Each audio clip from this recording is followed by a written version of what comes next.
జై శ్రీమన్నారాయణ. శ్రీమద్ భగవద్గీత మొదటి అధ్యాయం 20వ శ్లోకం.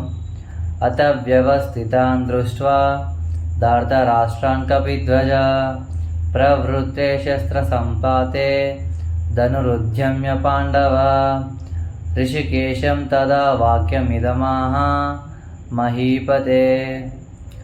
అర్థం: పాండుకుమారుడైనటువంటి అర్జునుడు తన యొక్క కపిధ్వజం అంటే హనుమంతుని యొక్క జెండా కలిగి ఉన్న రథంపై నిల్చొని బాణాలు వేయటానికి సిద్ధంగా ఉన్నాడు అని చెప్తున్నాడు.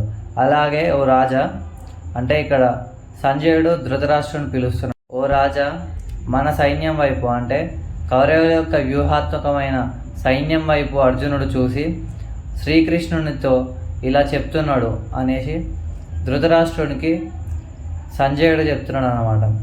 అర్జునుడు శ్రీకృష్ణుడికి ఏం చెప్పిండో రేపటి నుంచి అనగా 21వ శ్లోకం నుంచి తెలుసుకో.